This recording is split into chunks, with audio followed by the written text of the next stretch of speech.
الحمدللہ والصلاة والسلام علی رسول اللہ وعلی آلہ واصحابہ اجمعین۔ اعوذ باللہ من الشیطان الرجیم، بسم اللہ الرحمن الرحیم۔ یا ایہا الذین آمنوا ان تنصروا اللہ ینصرکم ویثبت اقدامکم والذین کفروا فتعص لہم وَأَضَلَّ أَعْمَالَهُمْ۔ رحیم یار خان کے بھائیوں، بزرگوں، ساتھیوں، دوستوں، عزت مآب ماں اور بہنوں، آج سنن ابی داود کے اس عظیم الشان پروگرام میں شریک ہو کے اور یہاں کے طلباء، اساتذہ اور علماء کے خطابات سن کے اور یہاں ہونے والی تعلیم اور تربیت کے عمل کو دیکھ کے مجھے بہت خوشی ہوئی ہے، اور میں بیٹھا سوچ رہا تھا کہ یا اللہ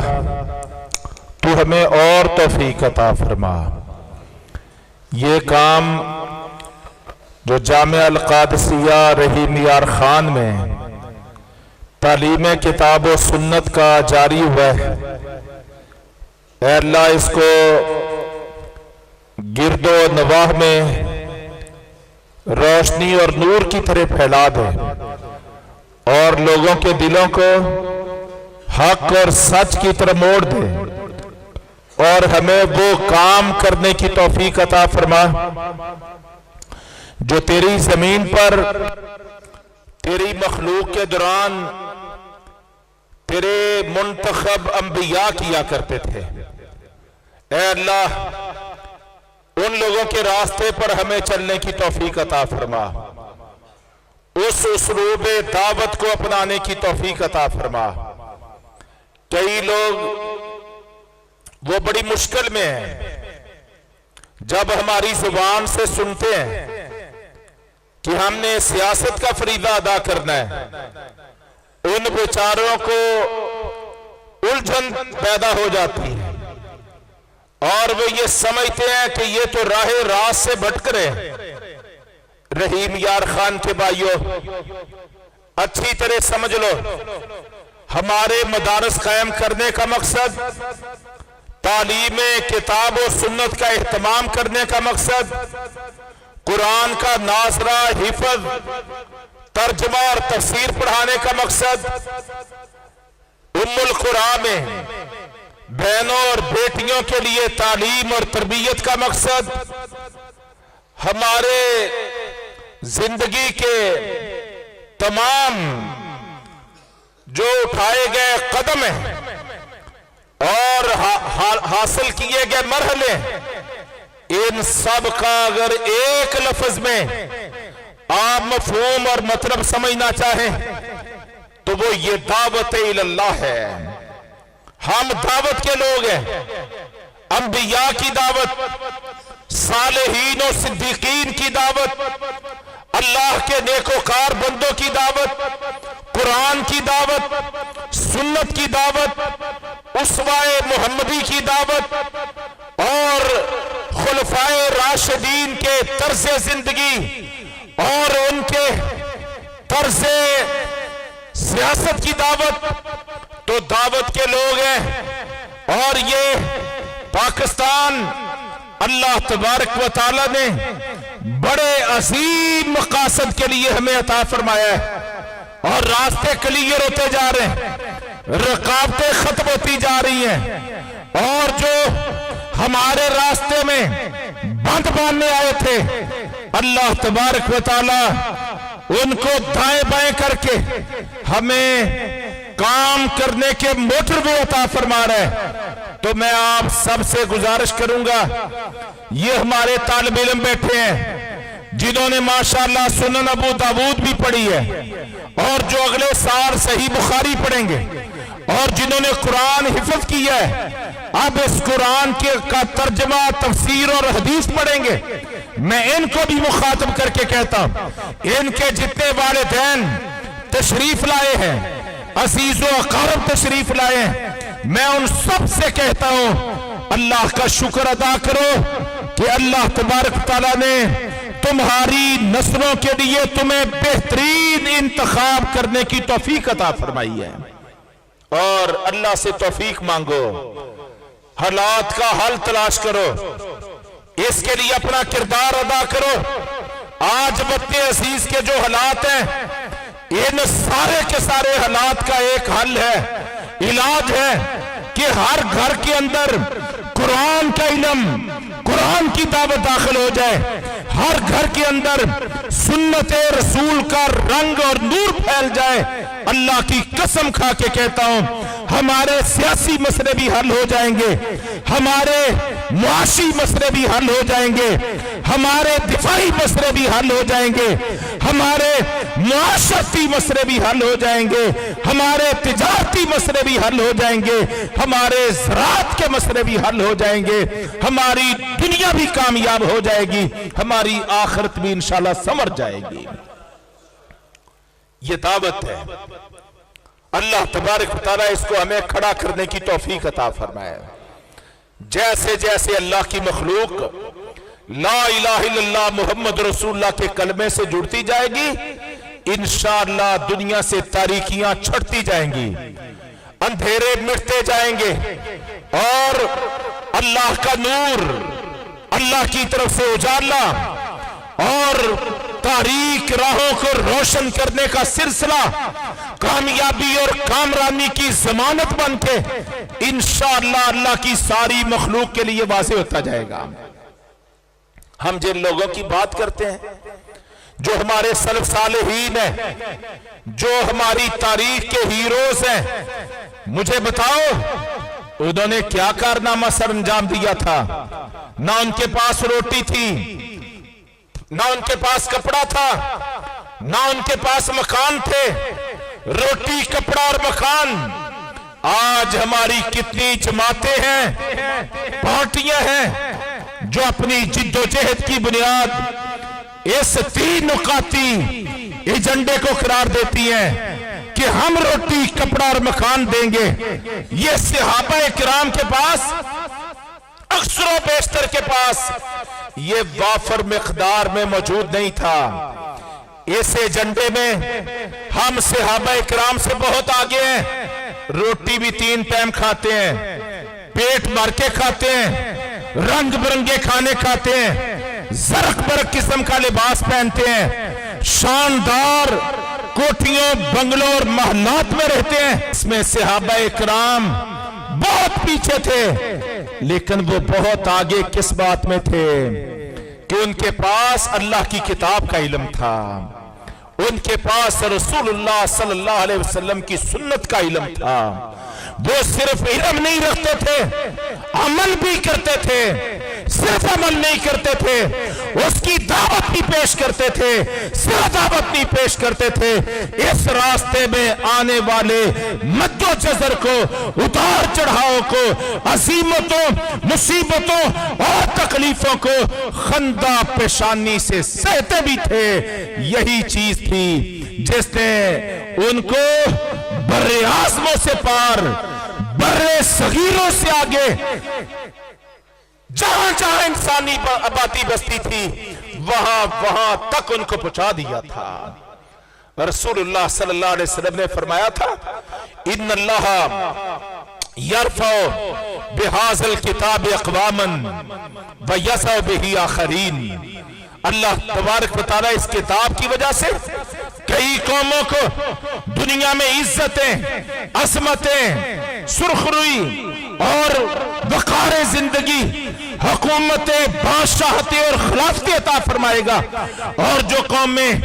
اس کتاب سے روح گردانی کریں گی اللہ تبارک تعالیٰ سب کچھ ہونے کے باوجود ذلت، رسوائی، پستی، غلامی، تباہی اللہ ان کا مقدر بنا دے گا۔ تو وہ کیوں عظیم تھے؟ کیا وجہ تھی؟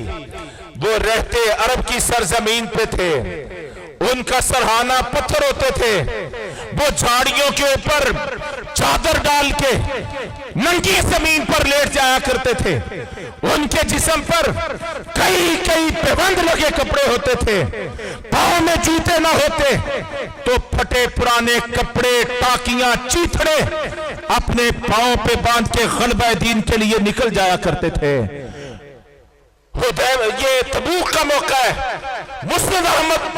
میں یہ روایت اور واقعہ موجود ہے کہ جب نبی محترم صلی اللہ علیہ وسلم کی قیادت میں 30,000 کا لشکر تبوک کی طرف دنیا کی سب سے بڑی قوت سے ٹکرانے کے لیے جا رہا تھا تو ان کی حالت یہ تھی کہ پینے کے لیے پانی بھی نہیں تھا۔ رحیم یار خان کے لوگوں، آج ہم میڈیکل سائنس کے دور میں بستے ہیں اور ہمیں میڈیکل سائنس کے ماہرین یہ بتاتے ہیں کہ زندہ رہنا ہے تو تمہیں منرل واٹر پینا ہے، منرل واٹر پی پی کے جناب اپنی زندگیوں کے ماہ و سال گزارنے والوں، جنہوں نے اللہ کی زمین پر لا الہ الا اللہ محمد رسول اللہ کے پرچم لہرائے تھے، اسلام کو سربلند کیا تھا، دنیا کے باطل نظاموں کو بالا کیا تھا، پاش پاش کیا تھا، ان کا واقعہ مسند احمد میں موجود ہے۔ تبوک کی طرف جا رہے تھے، پانی ختم ہو گیا تھا، حلق اور سانس اور لب خشک ہو رہے تھے اور قریب تھا کہ یہ پیاس کی وجہ سے عرب کے لکو دک صحراؤں میں یہ موت کی آغوش میں نہ چلے جائیں۔ ایسی حالت میں رسول اللہ صلی اللہ علیہ وسلم کی خدمت میں حاضر ہوتے ہیں اور عرض کرتے ہیں ہمیں اجازت دیجئے ہم اپنے اونٹوں کو، اپنی سواریوں کو ذبح کریں اور ذبح کر کے ان کے پیٹ میں جو اوج موجود ہے، گوبر جہاں ہوتا ہے، اس گوبر کو ہاتھوں کے ساتھ نچوڑ کے وہاں سے جو پانی نکلے اس کو پی کے ہم اپنی زندگی کا اہتمام کر سکیں۔ اور پھر ایسا ہوا ہے، یہ ہماری تاریخ ہے کہ انہوں نے کچھ اونٹوں کو ذبح کیا اور ان کے گوبر کو، اوج کو کاٹ کے گوبر کو نچوڑا، اس سے پانی نکلا اور وہ پانی پی کے انہوں نے اپنی زندگی کا اہتمام کیا تھا۔ یہ لوگ تھے جنہوں نے پھر رومن امپائر کو بھی، پرشین امپائر کو بھی، ان کے تاج و تخت کو الٹ پلٹ کے رکھ دیا تھا۔ اور یہ جس طرف چلتے تھے، اقبال کہتا ہے دشت و دشت سہی دریا بھی نہ چھوڑے ہم نے، اور بحر ظلمات میں دوڑا دیے گھوڑے ہم نے۔ اور دوسری جگہ وہ کہتا ہے کہ مغرب کی وادیوں میں گونجی اذا ہماری، تھمتا نہ تھا کسی سے سیل روا ہمارا، بادر سے دبنے والے اے آسمان نہیں ہم، سو بار کر چکا ہے تو امتحان ہمارا۔ اور ایک جگہ کہتا ہے کہ ایک ہمی تھے تیرے مارکاراؤں میں، ایک ہمی تھے تیرے مارکاراؤں میں، خشکیوں میں لڑتے تھے، کبھی صحراؤں میں دی اذانیں ہم نے یورپ کے کلیساؤں میں، اور کبھی افریقہ کے تپتے ہوئے صحراؤں میں۔ شان آنکھوں میں جچتی تھی نہ جہاداروں کی، اور کلمہ پڑھتے تھے ہم چھاؤں میں تلواروں کی۔ یہ لوگ تھے، نہ روٹی تھی، نہ کپڑا تھا، نہ مکان تھا، تھا تو ایمان تھا، تھا تو قرآن تھا، تھا تو اسوہ محمدی تھا، اور تھا تو ایک کردار تھا۔ بھائیو، آج اس لا الہ الا اللہ کے پاکستان میں یہ مومنانہ کردار ادا کرنے والے، یہ سپاہیانہ کردار نبھانے والے داعیان کرام کی ضرورت ہے۔ واللہ میری بات سے ناراض نہیں ہونا، آج ہمیں اتنا ایم بی بی ایس ڈاکٹروں کی ضرورت نہیں ہے،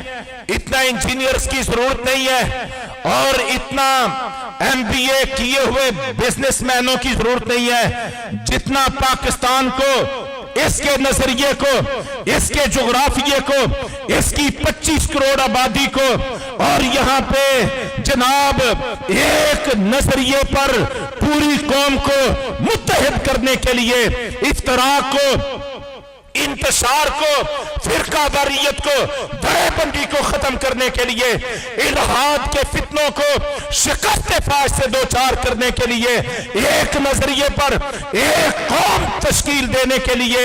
ایک اسلامی فلاحی معاشرہ تشکیل دینے کے لیے آج جتنی کتاب و سنت کے ماہر داعیان کرام کی ضرورت ہے، جن کے پاس دعوت بھی قرآن کی ہو،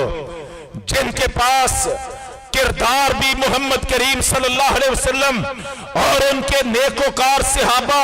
اور خلفائے راشدین کا ہو، اور وہ یہ کردار لے کے، یہ دعوت لے کے وہ معاشرے میں جائیں، تفریق نہ پیدا کریں، تقسیم نہ پیدا کریں، انتشار نہ پیدا کریں، فتوہ بازی نہ کریں، کفر کے فتوے نہ لگائیں، بلکہ کیا کریں؟ ٹوٹے دلوں کو جوڑنے کا ایک کام کریں، وہ لوگوں کو بتائیں کہ اصل اسلام کی دعوت کیا ہے، اصل قرآن کا پیغام کیا ہے، انبیاء علیہم السلام کی سیرتوں کا خلاصہ کیا ہے۔ میرے عزیز بھائیو، ہمارے کردار سے دنیا ایسے کیوں پریشان ہوتی ہے؟ حالانکہ ہم نے تو آج سے 8 سال پہلے اعلان کیا کہ ہم پاکستان کی سیاست میں کردار ادا کریں گے۔ ذرا غور کرو ساتھیوں، سوچو ذرا اور تھوڑا سا تدبر کرو کہ آخر وجہ کیا ہے، پھر لوگ کیوں پریشان ہوتے ہیں؟ اس کی وجہ اور سبب یہ ہے کہ دنیا یہ سمجھتی ہے کہ یہ دعوت کا بھی وہ کام کریں گے جو اللہ کے آخری پیغمبر نے کیا، یہ خدمت کا بھی وہ راستہ اختیار کریں گے جو محمد کریم صلی اللہ علیہ وسلم کا، یہ سیاست کا بھی وہ فریضہ ادا کریں گے جو حضرات انبیاء علیہم السلام نے اختیار کیا۔ لوگوں کو نہ ہماری دعوت قبول ہے، نہ ہماری خدمت قبول ہے، اور نہ ہی ہماری سیاست جلدی کی ہضم ہو رہی ہے، لیکن ہمیں اس کی کوئی پرواہ نہیں۔ میں آپ کو پھر یہ گزارش کرتا ہوں اور میں شکریہ ادا کرتا ہوں اپنے بھائیوں کا، نوید قمر بھائی، شاہد حمید بھائی، عطا اللہ غلسئی صاحب، اور اسی طرح اپنے تمام ساتھیوں بھائیوں کا میں دل کی گہرائی سے ان کی ٹیم کا شکریہ ادا کرتا ہوں۔ جس انداز میں یہ تعلیم کتاب و سنت کے ادارے چلا رہے ہیں اور کھیپ کی کھیپ، کلاس کی کلاس یہ سندِ فراغت حاصل کر رہی ہے، اور انشاءاللہ یہ اپنی منزل کی جانب رواں دوا ہو رہے ہیں۔ ایک داعیان کرام اور معلمین اسلام کا ایک مجموعہ تیار ہو رہا ہے۔ انشاءاللہ بہت جلد وقت آئے گا، بہت جلد وقت آئے گا بھائیو، یہ پاکستان انشاءاللہ مدینہ منورہ کا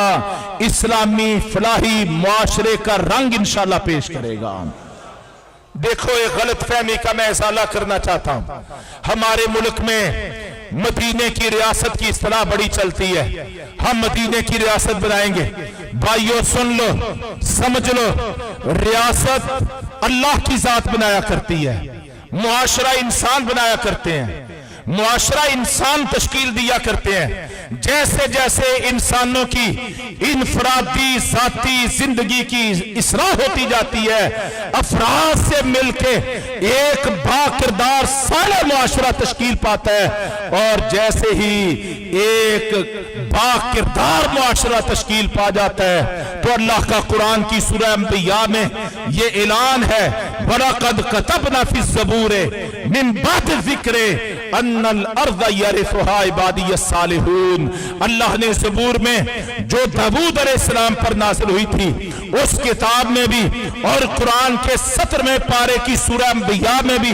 اس بات کا اعلان کر دیا کہ میری مشیت یہ ہے، میری منشا یہ ہے کہ میں اپنی ساری زمین کا وارث اپنے نیکوکار اور با کردار بندوں کو بنانا چاہتا ہوں۔ یہ اللہ کا اعلان عام ہے۔ اللہ کا اعلان عام ہے قرآن میں جا بجا آپ سورہ نور کو پڑھیں، آپ سورۃ الحج کو پڑھیں، اللہ تبارک و تعالیٰ نے جا بجا اس سے ملتے جلتے باقاعدہ اپنے اعلان کیے۔ تو حکومت دینے والا،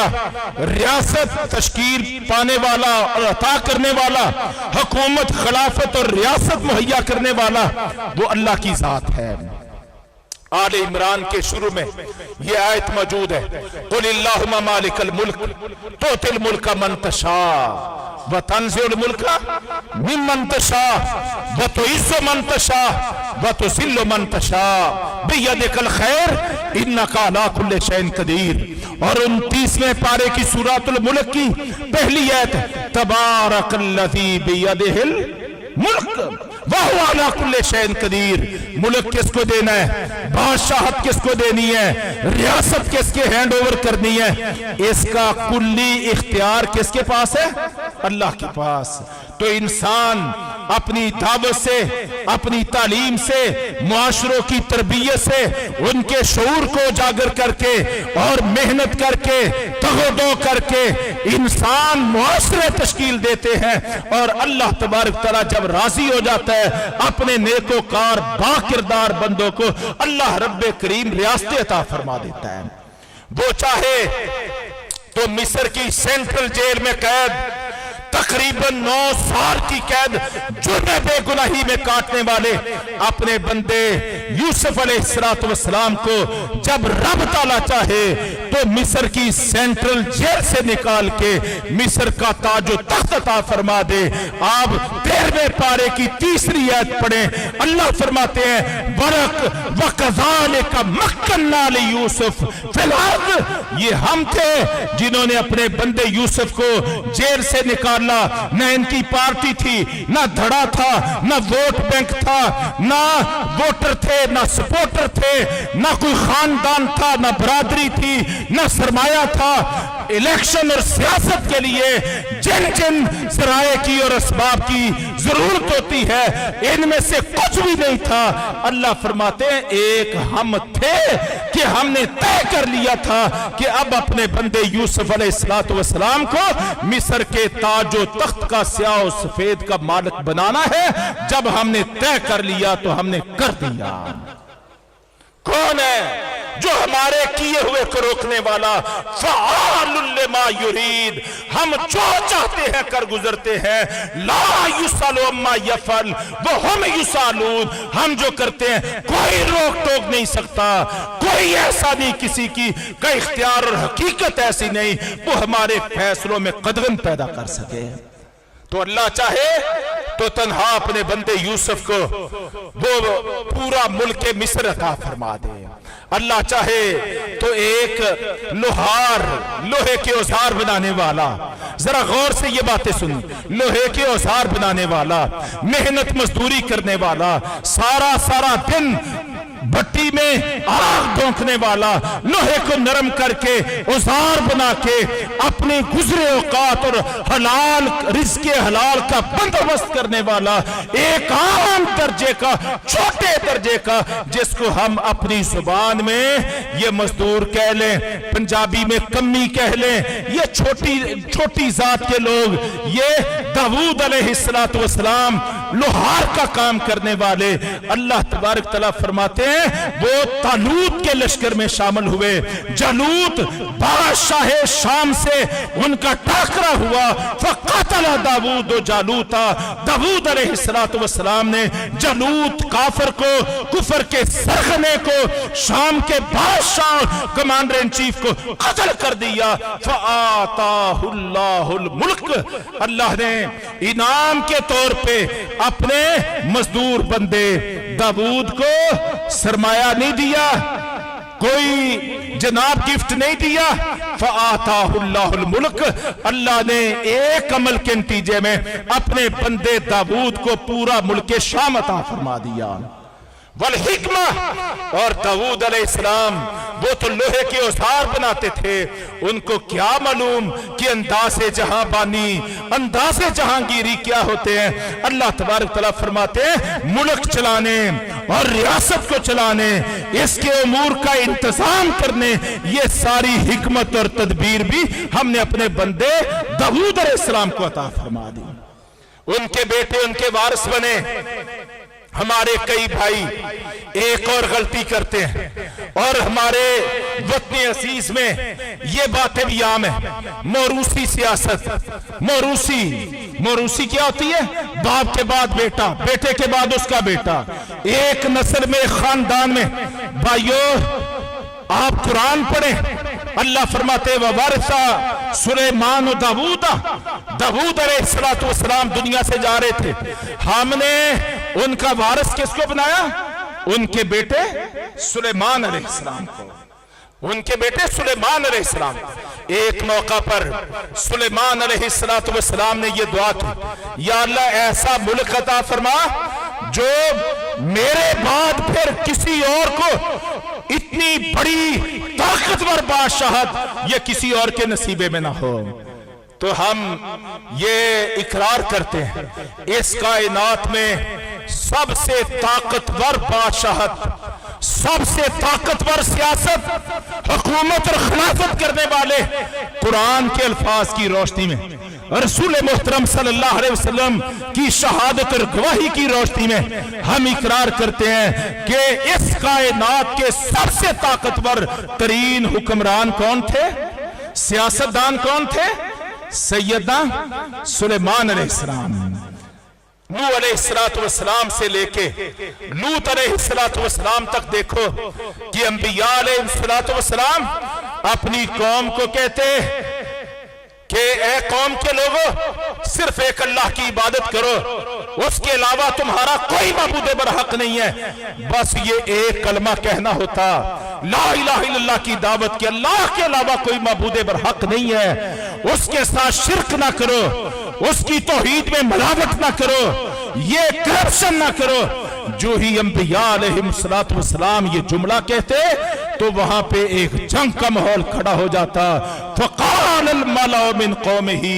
آپ نوح علیہ السلام کے بارے میں قرآن پڑھیں، ہود علیہ السلام، صالح علیہ السلام، لوط علیہ السلام، ان حضرات انبیاء کی قرآن میں ان کے واقعات اور ان کے متعلق نازل ہونے والی آیات کو پڑھیں۔ ابھی انہوں نے کہا یا قوم اعبدوا اللہ ما لکم من الہ غیرہ، اے قوم کے لوگوں اللہ کی عبادت کرو، اس کے علاوہ کوئی تمہارا معبود برحق نہیں۔ بس یہ ایک کلمہ کہنا ہوتا کہ میدان جنگ گرم ہو جاتا، سیاست کے ایوان نسنا شروع ہو جاتے، اور مولوی مقابلے میں نہ آتے، مشائخ اور گدی نشین مقابلے میں نہ آتے۔ قرآن کے صریح الفاظ ہیں فقال الملأ من قومه، ان کی قوم کے سردار، ان کی قوم کے سیاستدان، ان کی قوم کے حکمران وہ سینہ تان کے کھڑے ہو جاتے، سینہ تان کے کھڑے ہو جاتے۔ تو لا الہ الا اللہ کی دعوت کے مقابلے میں کون کھڑا ہوتا؟ سرداری نظام کھڑا ہوتا،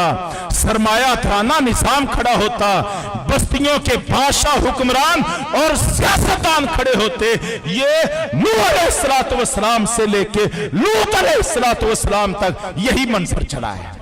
پھر اللہ تبارک تعالیٰ نے کیا کیا؟ رسول اکرم صلی اللہ علیہ وسلم نے فرمایا کانت بنو اسرائیل تسوسہم الانبیاء، جب بنی اسرائیل کا دور شروع ہوا،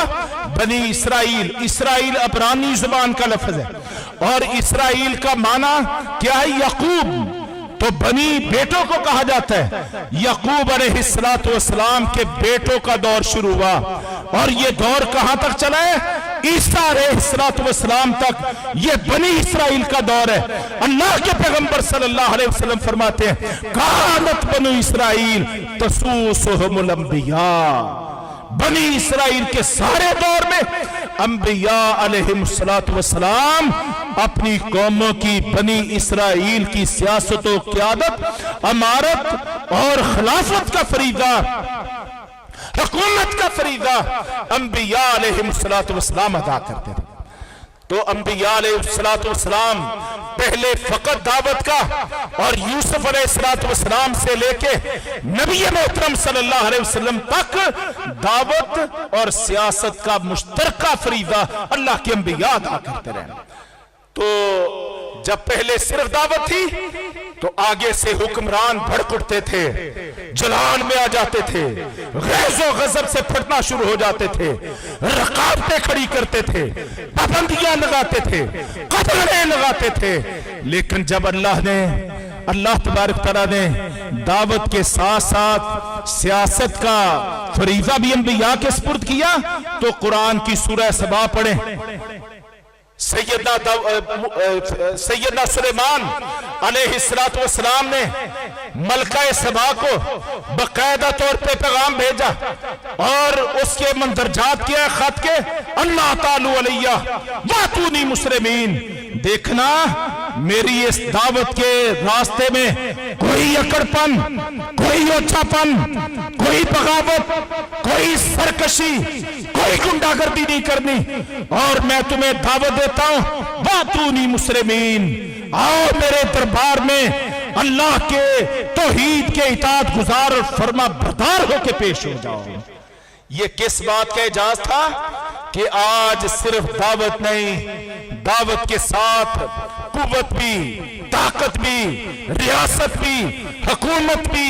خلافت بھی، قانون کی طاقت بھی اس دعوت کے ساتھ جڑی ہوئی تھی۔ اللہ تعالی علیہ واتونی مسلمین، بس کوئی سرکشی نہیں اختیار کرنی، کوئی فرعونیت نہیں دکھانی، کوئی اکڑپن کا مظاہرہ نہیں کرنا، بس عاجزی اور انکساری کی مثال بن کے،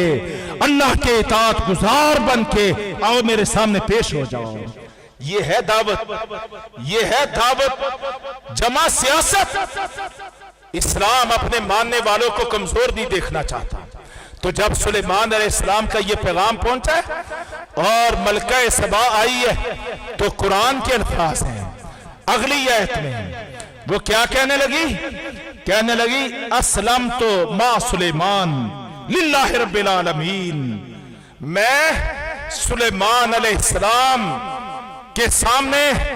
اسلام قبول کرنے کا اعلان کرتی ہوں، اور اس بات کا اقرار کرتی ہوں کہ میں اللہ رب العالمین کی الوہیت کو، اس کی عبودیت کو ماننے والی ہوں۔ جب دعوت کے ساتھ سیاست کھڑی ہو جاتی ہے، ہمارے پیغمبر صلی اللہ علیہ وسلم کو اللہ تبارک تعالیٰ نے کئی اعزاز عطا فرمائے تھے، ان میں ایک اعزاز کیا تھا؟ وہ تھا فرمایا نصرت بالرعب مسیرۃ شہر، فرمایا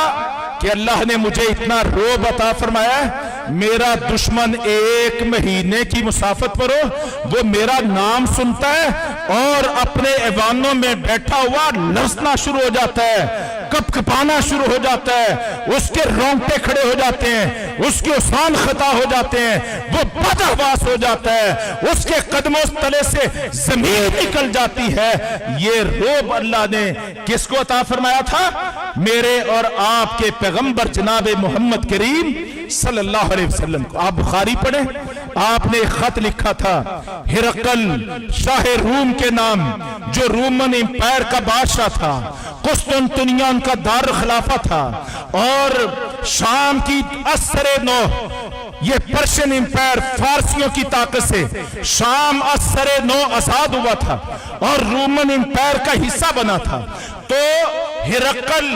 یہ جناب آزادی کا جشن منانے کے لیے قسطنطنیہ سے یروشلم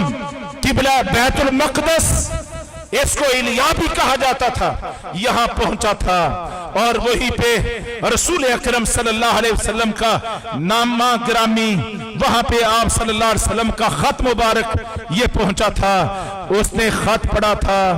اور صحیح بخاری میں بالکل غالباً دوسری حدیث ہے، بڑی مفصل حدیث، بڑی تفصیلی حدیث، اس میں یہ موجود ہے کہ جو ہی اس نے خط کے مندرجات پڑھے، آپ صلی اللہ علیہ وسلم نے فرمایا اسلم تسلم، اے ہرقل اسلام کو قبول کر لو، تمہاری سلامتی تمہاری سیکیورٹی، تمہاری جان مال عزت وقار کی ضمانت اب صرف ایک چیز میں ہے، اسلام کو قبول کرنے میں، اسلام کو قبول کرنا۔ ایسا زبردست خط کہ ہرقل نے اپنے حاشیہ نشینوں کو، وزیروں مشیروں کو بتایا کہ جب سے یہ خط میرے دربار میں آیا ہے اور میں نے اس خط کے مندرجات پڑھے ہیں، اس وقت سے میرا دل بھی دھڑک رہا ہے، میرا سانس رک رہا ہے، میرے قدم، اور مجھے ایسا نظر آ رہا ہے کہ اب یہ میرا تاج و تخت میرا نہیں رہے گا۔ میں یقین سے کہتا ہوں، میرا دل گواہی دیتا ہے کہ یہ خط لکھنے والا، اس کے الفاظ میں اتنی ہیبت ہے، اتنا رعب ہے، اتنا جلال ہے کہ مجھے یقین ہوا جا رہا ہے کہ بہت جلد یہ تاج و تخت بھی محمد صلی اللہ علیہ وسلم کے قدموں میں ڈھیر ہو جائے گا۔ یہ روب، یہ جلال اللہ تبارک تعالیٰ نے انبیاء علیہ السلام کو عطا فرمایا۔ آج میرے محترم بھائیوں، وہ حلقے جو قرآن کے ساتھ اپنے آپ کو جوڑے ہوئے، جو حدیث کی کتابوں کے ساتھ اپنے آپ کو جوڑے ہوئے، جو مذہب سے اپنے آپ کو وابستہ سمجھتے ہیں، اس برے صغیر میں 1000 سال تک ہم نے، ہمارے اسلاف نے حکومت کی تھی۔ پھر 1857 کی جنگی آزادی کے بعد جن عظیم فتنوں کا اس خطے میں ہم شکار ہو گئے، ان میں ایک کیا تھا کہ ہم نے اپنے آپ کو مسجد اور مدرسے کی 4 دیواری کے اندر محدود کر دیا، اور باہر کی ساری دنیا ہم نے بے دین، ملحد، اللہ کے باغی، اس کے رسولوں کی تعلیمات کے سرکش اور سیکولر لوگ، باغی لوگ، شیاطین کے ہتھے چڑھے ہوئے لوگ ہم نے ان کے سپرد کر دی۔ اب حالات نے پینترا بدلا ہے، ہم ایسے تاریخی موڑ پر موجود ہیں جب دنیا میں دوبارہ سے یہ ڈسکشن ہو رہی ہے کہ نہ سوشلزم، نہ کمیونزم، نہ اشتراکیت، نہ سرمایہ دارانہ نظام، نہ انسانوں کے خود ساختہ گھڑے گئے دستور اور قانون، یہ انسانیت کے انفرادی اور اجتماعی مسائل کا حل نہیں ہے۔ اگر انسانیت کا بلا تقسیم، بلا امتیاز، اگر پوری نوع انسانیت کے تمام انفرادی اور اجتماعی مسائل اور مشکلات کا کہیں حل ہے تو یا رب کے قرآن میں ہے یا محمد کریم صلی اللہ علیہ وسلم کے فرمان میں ہے۔ اس وجہ سے آج دنیا میں اسلام بڑی تیزی سے پھیلتا جا رہا ہے، اور ہمارے ملک تو ہمارے ملک دیار مغرب میں بھی جا کے دیکھو، آج جناب نیو یارک میں، آج لندن میں، آج مختلف علاقوں میں جو دیار مغرب اور دیار کفر ہے، جہاں ان کے نظام اور سسٹم اور دستور ہے، وہاں پر بھی لوگ قرآن پہ ہاتھ رکھ کے اپنی ذمہ داریوں اور عہدوں کا حلف اٹھا رہے ہیں۔ یہ اس بات کی دلیل ہے کہ آنے والا دور قرآن کا دور ہے، آنے والا دور سنت مصطفیٰ کا دور ہے، آنے والے دور میں اسوہ محمدی کی ضیاءپاشیاں انشاءاللہ مشرق و مغرب کو منور کرنے والی ہیں۔ ان حالات میں میں پھر آخر میں کہتا ہوں میرے بھائیوں، ہمیں 10-10 15-15 20-20 یعنی فارغ التحصیل ہونے والے نہیں، ہمیں ہزاروں لاکھوں عالموں کی، داعیان کی اور کتاب و سنت کا پرچار کرنے والوں اور دلیل کے ساتھ دنیا کو قائل کرنے والوں کی ضرورت ہے۔ آج سوشل میڈیا نے طویل راستے آسان اور مختصر کر دیے ہیں، اور ہمیں ایک داعیانہ تحریک پیدا کرنی ہے جو اپنوں کو بریشم کی طرح نرم کر دے اور جو بیگانوں کے لیے فڑات ثابت ہو جائے، اور جس کے نتیجے میں ہم وہ قرون اولا کی یادیں تازہ کر سکیں، عظمت رفتہ کو آواز دے سکیں، اور نبی کریم صلی اللہ علیہ وسلم کے فرمان کے بموجب جو مسند احمد میں اور حدیث کی باقی کتابوں میں موجود ہے، آپ صلی اللہ علیہ وسلم نے مختلف ادوار کا تذکرہ کرتے ہوئے آخر میں فرمایا ثم تکونو